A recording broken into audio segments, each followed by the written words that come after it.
우리 옆에 분하고 한번 인사합시다. 오셨습니다. 잘 오셨습니다. 우리 한 번 더 인사합시다. 당신을 위해 좋은 일이 시작되었습니다. 당신을 위해 좋은 일이 시작되었습니다. 네. 제목을 한번 같이 읽습니다. 장래일을 알게 하시는 성령님. 장래일을 알게 하시는 성령님. 아멘. 아멘. 본문을 말씀을 준비하면서 이런 생각이 들었습니다. 하나님께서 어떤 사람을 택하여 부르셨다. 어떤 사명을 맡겨주셨다. 하나님은 그에 합당한 사람을 고르시는 겁니다. 어떤 사람이 하나님께 합당할까? 하나님께서 하시고자 하는 일에 따라 다릅니다. 인내하며 오래 걸려야 되는 사람, 그런 일 같으면 사도 요한과 같은 마음이 온유한 사람들, 그런 사람이 필요할 수도 있고, 또 생명을 걸고 복음을 위해 전진해야 된다 라고 하는 사람은 베드로와 같은 사람이 또 필요한 겁니다. 때로는 우리 하나님께서 각자에게 성격을 주셨잖아요. 불같은 성격도 주시고 온유한 성격도 주시고 평안하게 하는 사람, 그런 사람들도 있고 여러 모양의 사람들이 있어요. 하나님께서 하시는 일은 한 가지가 아닙니다. 다양하게 합니다. 다양하게. 그래서 여러분들도 살고 나도 사는 거예요. 다 저 같은 건 어떻게 살겠습니까? 다 여러분 같으면 재미가 없을 거예요. 그죠? 분쟁이 없으니 뭔 재미가 있어. 좀 싸우고 그래야지. 가만히 생각하면 예수 그리스도를 믿는 성도들의 삶은 이 은혜가 없으면 살 수가 없어요. 아까 우리 전사님처럼 은혜 아니면 살아갈 수가 없네. 맞아요. 왜 그럴까 생각을 해보고 예수 그리스도의 복음을 들고 복음을 전하고 믿음으로 살아가는 사람들의 삶에는 뭐가 있다? 고난이 있다. 고난이 마치 불의 티와 같이 이렇게 확 올라가요. 장작에다가 불을 떼우면 틱 하고 불티가 올라오듯이 삶의 고난이 예고 없이 찾아옵니다. 예수 그리스도를 믿음이 평안하냐? 그렇지 않습니다. 진짜 예수 그리스도에 묶여 사는 사람들은 세상과 우리가 세상에 속하여 있지 않기 때문에 오히려 더 세상의 고난을 받는다. 성경은 말합니다. 그게 전부 다 고난이에요. 그 고난 중에 살아가는 우리들이기 때문에 서로 은혜가 아니면 힘든 거예요. 나 힘들면 귀찮잖아. 내가 고난받는데 저 사람이 나한테 말 걸고 귀찮게 하면 짜증이 나잖아. 그래서 은혜가 필요한 거예요. 은혜가 아니면 저 사람하고 이렇게 연합할 수가 없습니다. 특히나 이렇게 앞에 쓰는 사람들은 더 그래요. 우리 찬양팀들도 그렇고 우리 성도들도 그래요. 은혜로 막 하다가 은혜가 딱 사라지면 서로 막 핀잔하고 비난하고 짜증하고 막 그래요. 아직 우리가 은혜가 있어 다행입니다. 여러분의 가정에 평화의 은혜가 있어야 될 줄 믿습니다. 너무 서론이 기니까 빨리 끝냅시다. 근데 가만히 생각하니까 제가 말씀이 좀 짧은데 내가 왜 이렇게 말씀을 들전하는데도 시간이 이렇게 오래 있다 끝나나 했더니 우리 전사님이 찬양을 40분이나 하네. 아니 생각해보니까 그러네. 설교보다 더 기네. 그래서 찬양하기 전에 멘트를 해야 돼. 열심히 찬양하고 열심히 기도하고 끝냅시다. 일부러 그러시는 거 아니에요 지금? 아니 설교를 아무리 짧게 해도 11시가 넘어가니까 그래도 은혜가 되니까 내가 참아주는 겁니다. 할렐루야. 여러분 한 사람이 회개하고 주님께 돌아서는 거 쉽지 않습니다.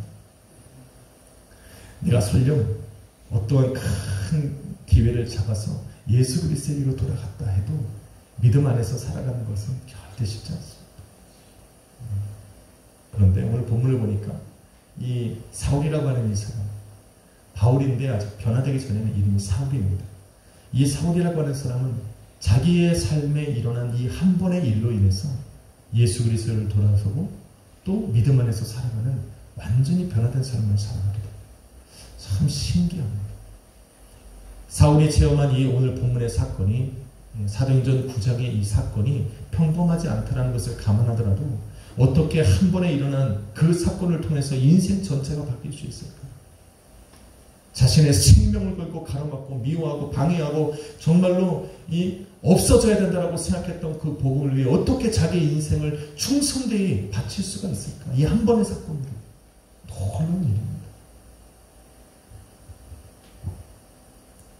그래서 본문의 이 사건을 이 사울은 사도행전 22장에도 기록하고 사도행전 26장에도 기록합니다. 자신이 예수 그리스도의 사도가 되었다라고 하는 것을 증거할 때마다 이 오늘의 사건을 계속하여 얘기합니다. 사울도 알았어요. 이 오늘 일어난 이 본문의 사도행전 9장의 이 사건이 자기 인생에 있어서 얼마나 중요한 경험이 되었을까라는 겁니다. 여러분의 삶에도 이런 경험이 있어야 됩니다. 예수님을 만난 진한 이런 경험이 좀 있어야 돼요. 네. 그래서 누군가 물어봅니다. 어떻게 믿게 됐습니까? 그러면 언제든지 그 얘기를 할 수 있어야 돼요. 이 첫사랑의 이 뜨거운 이 사랑이 내 안에 좀 있어야 돼요. 그럼 가다 보니 여기 있네. 이건 안 됩니다. 그러면 또 안 나오다 보니 또 밖에 있네. 그럴 수도 있습니다. 그러니까 끈적한 우리 예수 그리스도와의 그 만남이 좀 있어야 될 줄로 믿습니다. 할렐루야. 그 해답은 오히려 간단했습니다. 어떻게 한 번의 사건으로 인생 전체가 바뀔 수 있을까? 그 해답을 찾다 보니 아주 간단했어요. 바로 성령의 역사 때문에. 과연 성령 하나님께서 어떻게 그 사울의 삶 속에 역사하셨길래 이 한 번의 이 사건 속에 성령 하나님이 어떤 역사를 하셨기에 사울이라고 하는 이 사람이 인생 전체를 이렇게 한 번에 바꿀 수가 있을까? 오늘 제목과 같이 성령께서 하시는 그 수많은 일들 중에 예수님께서 오늘 본문에는 바로 장래일을 알게 하시는 사역을 하셨다라는 겁니다. 장래일을 알게 하시는. 예수님께서는 사울에게 성령을 주시고자 그에게 친히 찾아가셨습니다. 그 친히 찾아가셨어요. 예수님은 지금 어디 계십니까? 부활하시고 승천하셔서 하늘 보좌 우편에 앉아 계십니다. 그런데 이 사울에게 성령을 주시고자 친히 그에게 나타나 보이시는 겁니다. 고린도전서 15장 8절에 보니 바울이 이렇게 증거합니다. 나는 죄인 중에 괴수요 만삭되지 못해 나온 자 같은 내게도 부활하신 주님께서 나를 찾아 만나주셨다. 바울이 왜 이런 고백을 하는지 아십니까?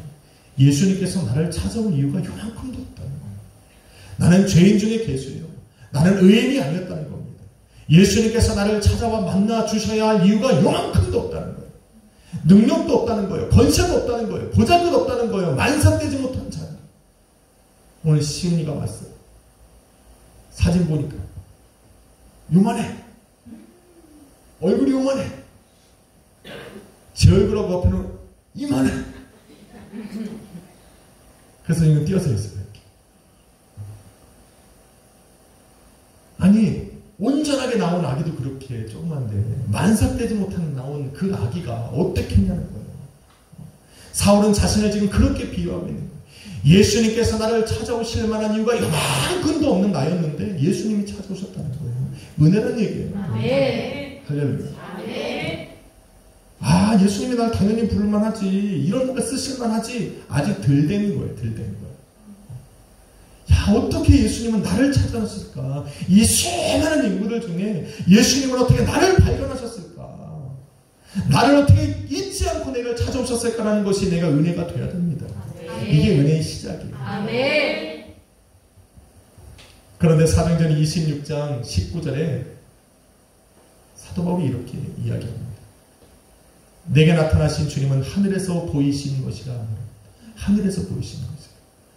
단순하게 다메섹 도상을 걸어가다가 부활하신 예수님과 어깨를 툭 마주치고 지나친 것이 아니라는 얘기예요. 다메섹 도상에서 밝은 빛과 음성으로 나타나신 그 부활하신 예수님은 하늘에서 보이신 거라는 거예요. 부활하사 하늘로 승천하셔서 하나님 보좌 우편에 앉아 계신 그 하나님의 영광 주에 계신 예수 그리스도가 친히 당신의 모습을 내게 보이셨다라는 거예요. 지금 그 얘기를 하는 거예요. 마치 스데반 집사가 복음을 증거하다가 돌에 맞아 죽을 바로 직전에 눈을 들어 하늘을 보니 하나님 보좌의 우편에 앉았던 그 예수님께서 보좌에서 일어나셔서 나를 반기시는 그 모습을 보았더라. 그 모습을 그대로 보는 거예요. 그러니 이 감격이 얼마나 대단합니까? 그 영광의 광채가 얼마나 눈이 부신지 우리의 눈이 가려진 거예요.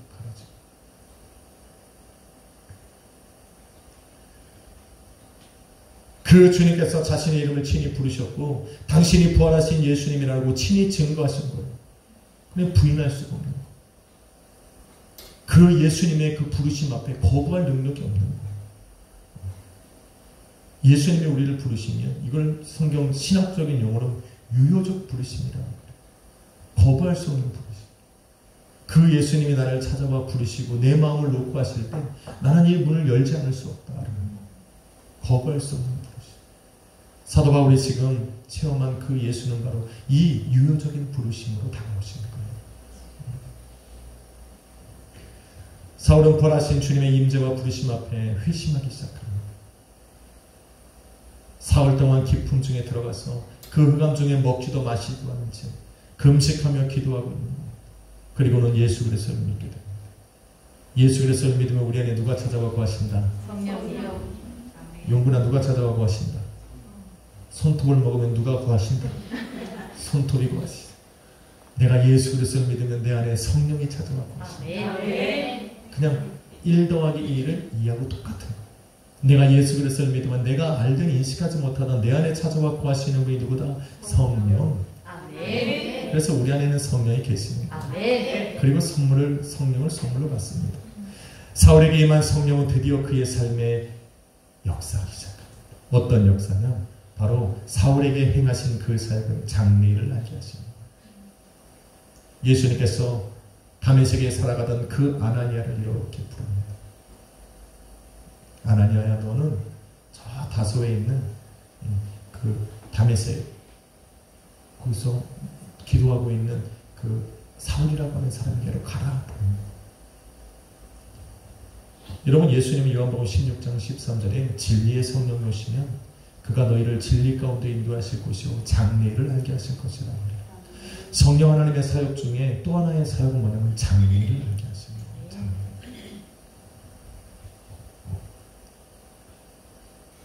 너무 좋겠죠, 장래일을. 그래서 사울에게 임하신 그 성령 하나님께서 사울을 통해 일하신 첫 번째 일은 바로 그가 당할 일을 알게 하시는 거예요. 본문 11절로 12절에 보니 사울은 부활하신 예수님을 만난 후에 앞을 보지 못한 상태에서 예수님 뭐라고 말해? 그가 기도하고 있는 중이라는 말이에요.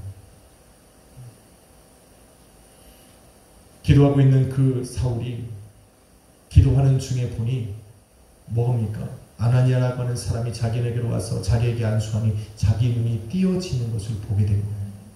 성령이 보게 하십니다. 잠시 후에 일어난 일. 사실은 성경은 우리에게 사흘 후에 아나니아가 왔지만 사울에게는 그것이 사흘 후라는 명시가 되어 있잖아요.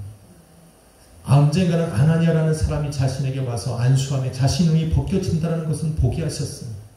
언젠지는 몰라요. 그런데 사흘이 지났어요. 아주 가까운 장래의 일을 성령 하나님께서 알게 하신 거예요. 사울의 장래에 일어날 일을 알게 되었다는 것은 믿음으로 역사하는 성령께서 지금 사울 안에 계시다라는 거예요. 그 안에 계시기 때문에 그를 통해 지금 일하시는 거예요. 왜냐? 성령은 믿는 자들 가운데 역사하는 분이에요. 믿음이 없이 성령이 역사한다? No. 구약은 아니에요. 구약은 하나님께서 어떤 사역을 맡기시기 위해서 그 특별한 일에 감당하게 부르심을 받은 사람에게 일시적으로 성령 하나님이 하셔서 그에게 능력으로 역사하시고 사라지시는 거예요. 근데 신약은 아니에요. 신약은 믿는 자들 가운데서 역사합니다. 그래서 오늘 이 성령 하나님께서 사울에게 가까운 장래의 일을 보여주셨다는 것은 그 안에 이미 바로 성령 하나님이 내주하여 계시다는 증거가 되는 겁니다. 그런데 보여주신 것으로 끝나면 아무 의미가 없어요. 성령 하나님이 보여주셨다. 그걸로 끝나면 아무것도 아니에요. 나 봤어. 그거 중요한 게 아니에요. 성령 하나님께서 하시는 끝까지 그것이 내 믿음으로 발전하기 위해서 뭐냐면 보여주신 그대로 내 삶에 체험케 하셔야 돼요. 그래서 내가 성령 하나님께 무엇을 받았다, 봤다 하면은 그것이 내 삶에 체험되어질 때까지 성도는 믿음으로 견뎌야 돼요. 사울이 눈이 멀었어요. 그리고 아나니아라는 사람이 와서 자기에게 안수함에 자기의 눈이 떠졌다는 것을 보게 됐어요. 근데 그것이 언제 일어날지는 모르겠지만 그 일이 일어날 때까지 사울은 기도하고 있었어요. 우리가 그래야 돼요. 우리가 무슨 일을 시작할 때 성령 하나님이 내 삶에 통해서 일하시겠다, 확실하게 약속을 주었다면 그것이 내 삶의 결과로 나타날 수 있도록 내 삶에 체험될 때까지 우리가 어떻게 해요? 믿음으로 견디며 기도하고 나가야 돼요. 오늘 됐나? 확인해. 우리가 알도록 역사하세요. 걱정하지 마. 그냥 우리 모르겠어. 아까 한 거예요. 아예 그렇게 하면 안 되지. 성령 하나님 역사는 그게 일 아니에요. 성령 하나님에는 말씀하시고 보여주시면 그것이 내 삶에 체험되어지도록 일하시는 분. 그래서 두 번째로 사울에게 일하신 그 사역은 무엇이냐? 그걸게 보여주신 대로 체험케 하십니다. 눈이 멀어 기도하기 시작한 지 사흘째 되던 날 사울에게 한 사람이 찾아왔어요. 그 사람 이름이 아나니아. 재밌는 게 있어요. 성령 하나님께서 사울에게 아나니아라는 사람이 와서 너에게 안수하며 너 눈이 떠질 거야 라고 이 말씀을 하시는 동시에 하나님의 예수의 영이 어디로 가요? 아나니아에게로 가서 아나니아로 가게 하시는 거예요. 성령은 이렇게 일하시는 거예요. 성령 하나님은 한쪽 일하시고 그런 분이 아니에요. 성령은 합력하여 선을 이루시는 분이에요. 성령 하나님께서 지금 아나니아에게 이 일을 아나니아에게로 가서 아나니아의 마음을 설득시켜 부르시고 택하여서 보내신다는 것을 사울은 모르고 있어요. 사울은 단지 성령 하나님이 보여주시는 것만 보게 되는 거예요. 그런데 그냥 보여주시는 것이 아니라 그 일을 이루시기 위해서 성령 하나님은 또 다른 곳에서 아나니아를 하나님 부르시고 계시는 거예요. 처음에 아나니아가 허락합니까? 안 가요. 저 사람이 어떻게 될지 그 예루살렘에 있는 교회와 성도를 얼마나 핍박했는지 내가 다 들고 알고 있습니다. 이제는 내가 살고 있는 이 다메섹에 와서도 그 일을 행하려고 오고 있습니다. 그런데 내가 어떻게 저 사람에게로 갑니까? 라고 하고 있는 거예요. 그럼에도 불구하고 말씀하시니 순종해서 가게 되는 거예요. 우리는 이렇게 가게 되는 거예요.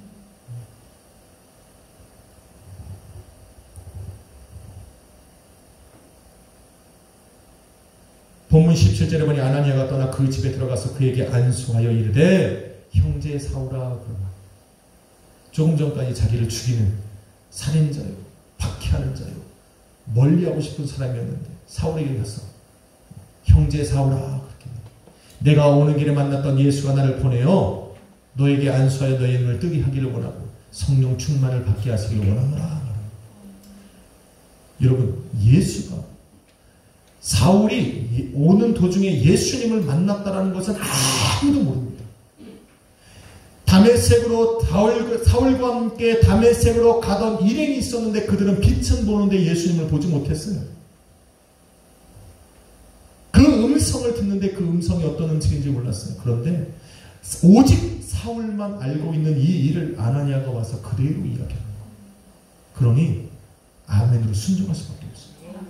여러분 어느 정도 지위가 있던 이 사울이 다메섹으로 가던 도중에 눈이 멀어서 지금 그 한 집에 머물고 있는 거예요.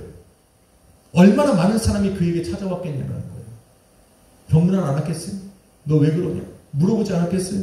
함께 가던 사람들도 지금 사울이 걱정돼서 옆에 있지 않겠어요? 수많은 사람들이 사울을 스쳐 지나갔지만 사울이 기다리던 사람은 아니었다라는 거예요. 그 많은 사람이 지나갔지만 사울이 기다리는 거예요. 사울을 하나님께서 보여주신 성령 하나님의 그 마음으로 감동하여 보게 하신 그 사람은 아니었다라는 거예요. 그런데 어떻게 하나님을 확인했느냐? 자신이 본 그대로 이야기합니다. 더군다나 그가 자기에게 찾아와서 자기에게 안수를 하니 그 눈에 있는 것이 18절에 보니까 즉시 벗어졌더라. 할렐루야. 성령 하나님 이런 거예요. 성령 하나님은 숨어서 일하는 분이 아니에요. 숨어서 일하는 사람은 딱 한 명이야. 누가 이래? 마귀는 숨어서 일합니다. 자신을 절대 드러내지 않습니다. 성령 하나님은 보이시게 나타나게 일하시는 분이에요. 그러니까 우리는 그런 것들을 위해서 그냥 기도하면서 기다리면 돼요. 그런데 아나니아가 들어와서 성령을 통해 보고 들은 대로 행하니 자기 눈이 번쩍 뜨는 거예요. 여러분 이 사건이 얼마나 중요한 건지 몰라요. 다메섹에서 가는 도중에 영광 중에 예수 그리스도를 본 것이 사도 바울을 바꿨다라고 할 수 있지만 그거보다 더 중요한 것은 그 일 이후에 성령 하나님께서 그에게 보여주신 그대로 아나니아가 와서 행함에 그의 눈이 띄어졌던 이 사건이 사도 바울에게 얼마나 중요한 건지 여러분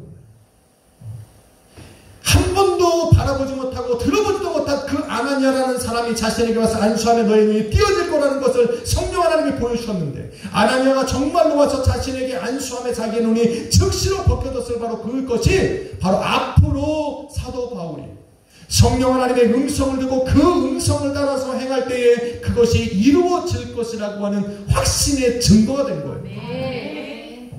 이 이후에 성령 하나님이 사도 바울의 마음에 주신 그 어떤 말씀에 사도 바울은 하나의 돌을 달지 않습니다. 왜? 이 오늘의 사건이 증거가 됩니다. 성령이 말씀하시고 내가 순종하면 그대로 되리라. 아멘.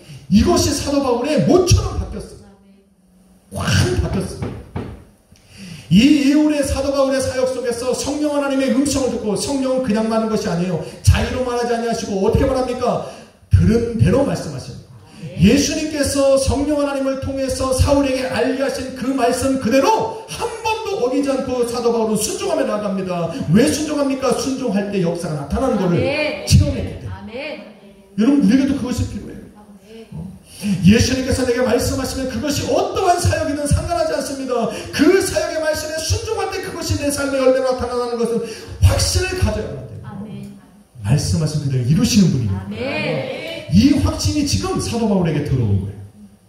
그리고 나서 성령 하나님은 드디어 사울에게 먼 장래에 일어날 일들을 알려주십니다. 먼 일이.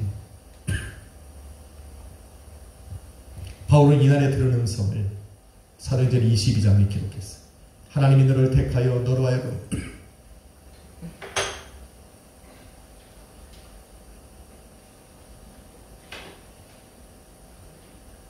자기의 뜻을 알게 하시고 의인을 보게 하시고 그의 음성을 듣게 하셨나니 너는 모든 사람들 앞에 서서 너가 보고 들은 것을 증거하는 증인이 되리라 말씀하셨어요.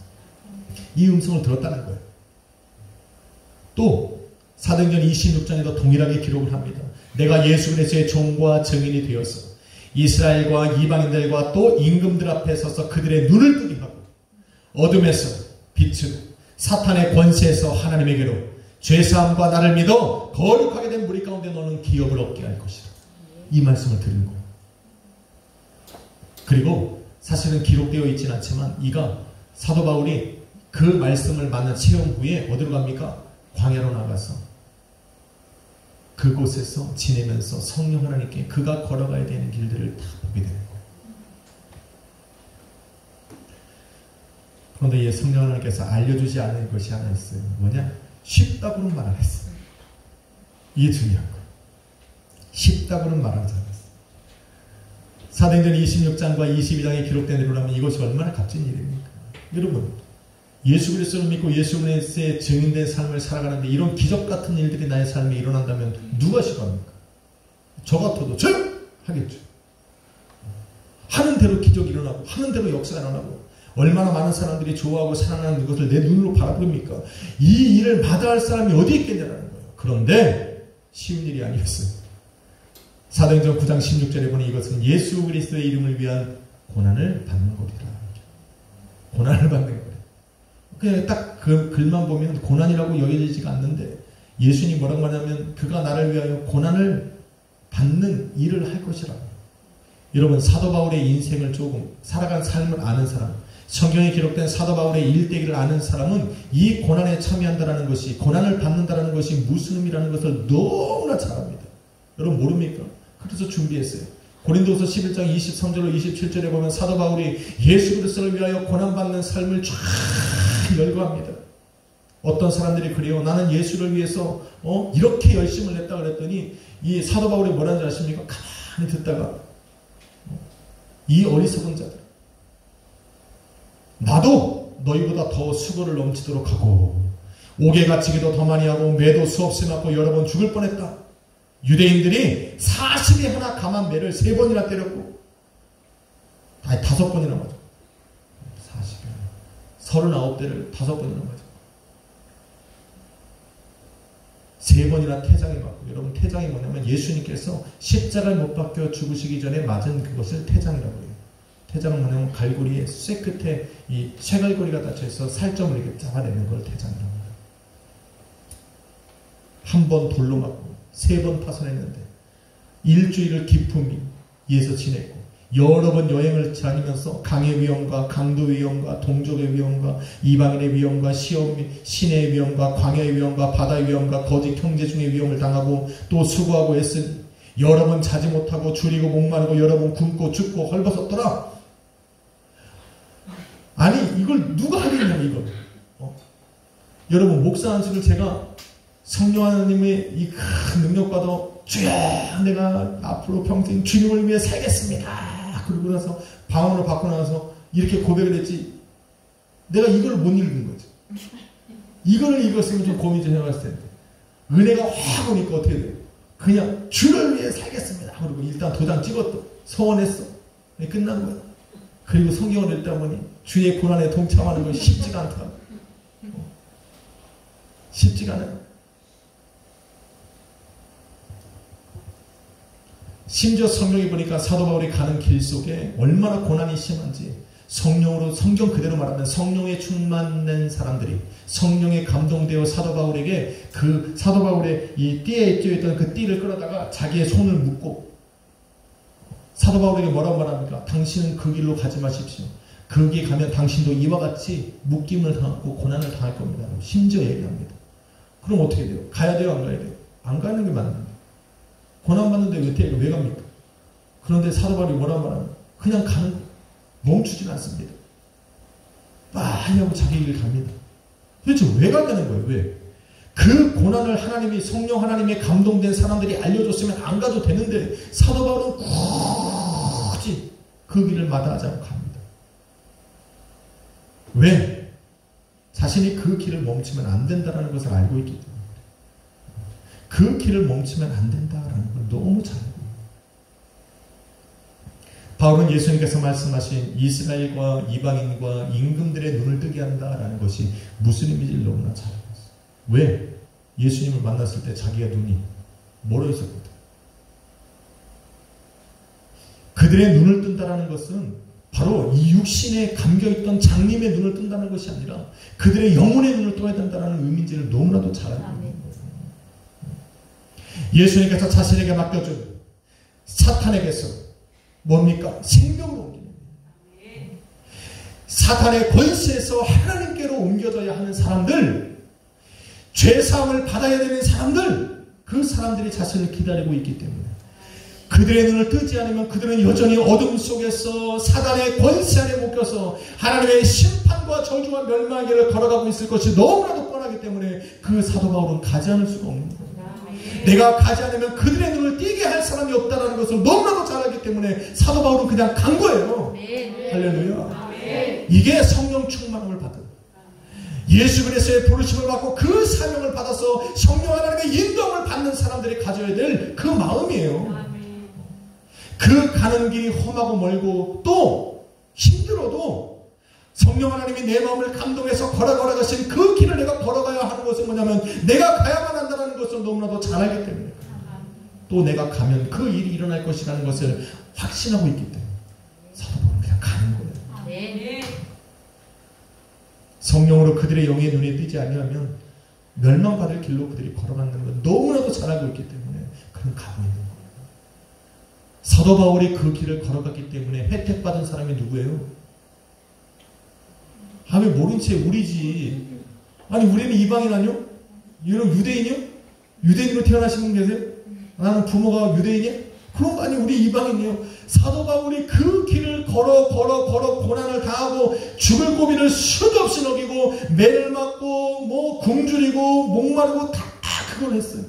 그래서 걸어간 그 길 끝에 누가 있는 거예요? 우리가 있는 거예요. 아멘. 할렐루야. 아멘. 우리는 잘 모르잖아. 그냥 된 줄 알잖아.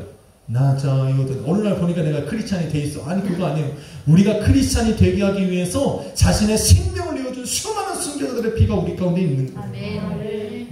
그런데도 믿지 않기 때문에 마지막 날 우리 하나님 앞에 섰을 때 우리 하나님이 우리를 심판하실 때 예수 그리스도를 믿지 않는 사람들을 심판할 때 우리 하나님은 자비의 하나님이 아니에요. 더 이상 자비의 하나님이 아니에요.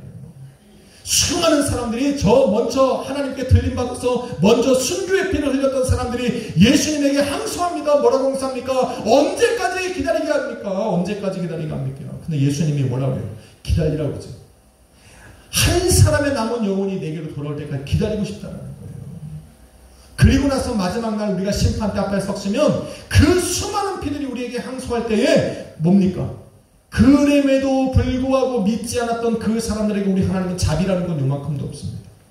그거 알아야 돼요. 이 땅에 아직 성도가 존재하고 교회가 존재하기 때문에 우리 하나님은 사랑의 하나님이고 자비 하나님이고 돌아설 방법이 있고 길이 있는 것이지, 이 땅에 성도와 교회가 사라지고 나면 예수 그리스도가 이 땅 가운데 오셔서 당신을 믿는 모든 죽은 자와 산 자의 사람들이 다 부활하고 나면 이 땅은 자비라는 건 없습니다. 그때는 없어요. 그때 가서 뭐 하나님은 사랑의 하나님이니까 만민을 구원하실 것이다.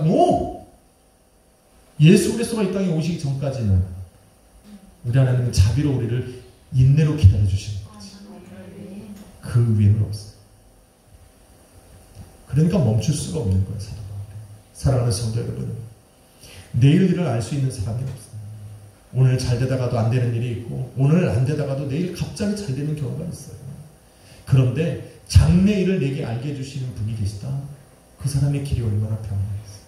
그런데 내게 알려주신 그 길이 평탄치 않다. 어렵고 힘든 길이다. 멀고 험한 길이다라는 것을 알릴 때는 좀 문제가 달라요. 망설이게 될 수도 있어요. 그런데 사울은 그 길을 계속하여 걸어갑니다.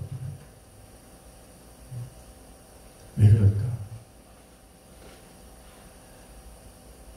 사도 바울은 한 걸음을 걸으면 성령을 체험합니다.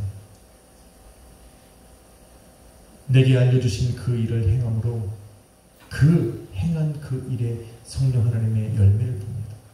그것이 다음 걸음의 증거가 돼서 또 한 걸음을 걸어가게 합니다.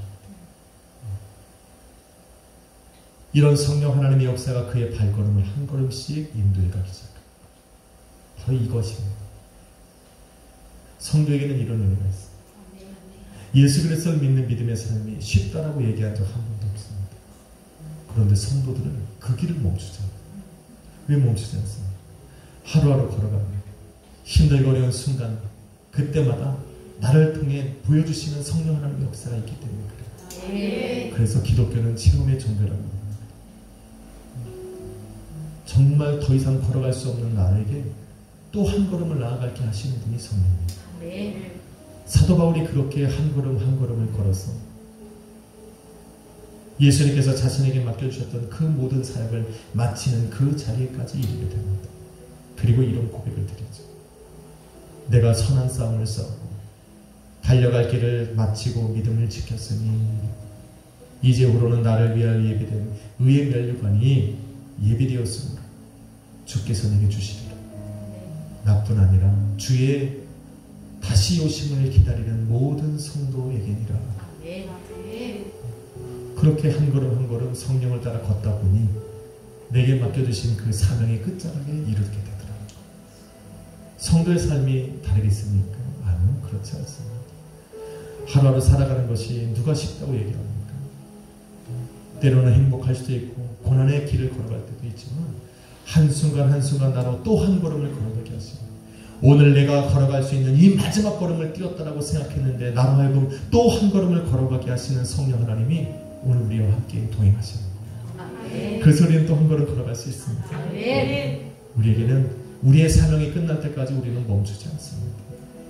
성령이 우리를 통해 일하실 거예요. 우리를 믿으실 거예요. 우리가 가야 되는 그 방향을 잡아주시고 우리로 그 길에 서게 하실 겁니다. 우리에게도 그래서 소망이 있습니다. 하나님의 나라가 있기, 예수 그리스도의 다시 오심을 믿기, 오늘 다시 오실 그 주님께서 사도 바울에게 씌우셨던 그 의의 면류관을 저와 여러분의 머리에도 씌우실 것을 확신하기.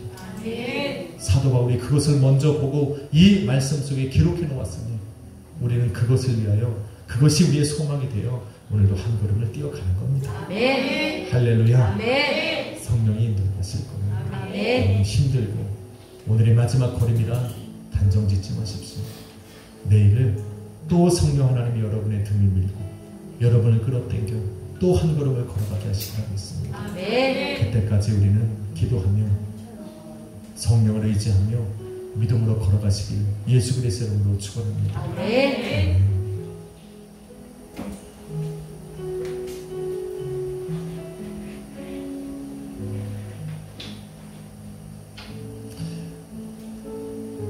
그래서 오늘 찬양, 아까 우리 전사님 부른 찬양 너무 찬양이 좋습니다. 기도하고 우리 이 찬양 한번 드리고 다시 한번 힘을 한번 내봅시다. 마지막 걸음에 또 한 걸음을 뛸 수 있는 그 은혜를 주님 내게 주십시오. 내게 주신 그 길을 한 번 더 걸어가 보겠습니다. 이렇게 하겠습니다. 주님 감사합니다. 장래를 알게 하셨던 성령님, 오늘도 우리에게 찾아오셔서 내가 걸어갈 길과 또 서야 할 그곳을 알려주십시오. 그 길이 멀고 험하고 힘들고 어렵다 할지라도 그것이 예수를 위한 고난의 길이라면 오늘도 나의 걸음을 한 걸음 또 뛰어봅니다. 나의 걸음이 마지막일지라도 우리는 또 한 걸음을 성령과 뛰고 그렇게 내가 걸어가야 할 그 길에서 예수를 만나기를 원합니다. 그 길을 걸어갈 수 있는 것이 우리 주님의 은혜입니다. 그 주님의 은혜이기에 오늘도 주님만을 의지합니다. 한 걸음 한 걸음 걸어가고 매일의 삶을 걸어가는 우리 성도들 주님 반드시 동행하여 주시옵시고 그 손잡아 끌어 주시사 아버지 기뻐하는 길로 걸어가게 하여 주옵소서. 입술에 고백을 드립니다. 주님의 은혜라 고백합니다. 영광 받아 주옵소서. 예수 그리스도의 이름으로 기도했습니다. 예수 그님을 고백하려 합니다. 은혜 아니면 은혜 아니면 살아갈 수가 없네. 호흡마저도 다 주의 것이니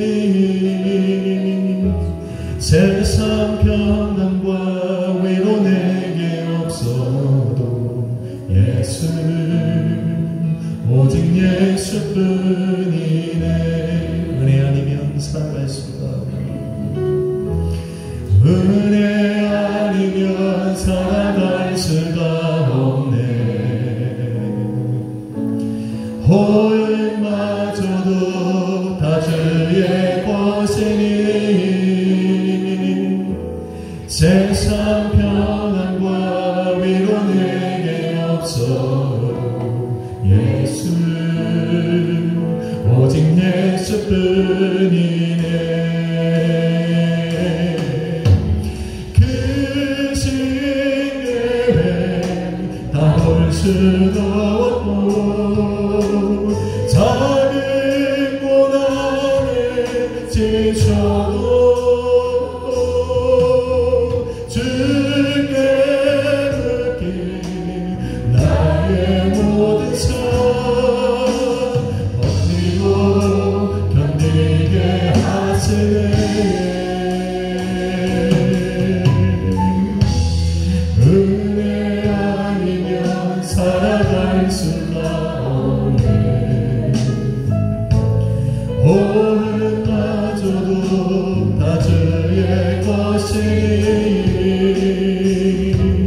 참된 평안과 위로 내게 주신 주 예수 오직 예수뿐이네. 그 신계획 다 볼 수도 없고 작은 문 아래 지쳐도 주께 맡긴 나의 모든 삶 버티고 견디게 하시네. 은혜 아니면 살아갈 수가 없네. 나의 모든 것 다 주께 맡기니 세상의 평안과 위로 내게 주신 오직 예수뿐이네. 여러분 이 시간 한번 기도합시다. 주님 예수님밖에 없습니다. 나는 그 길을 걸어가겠습니다.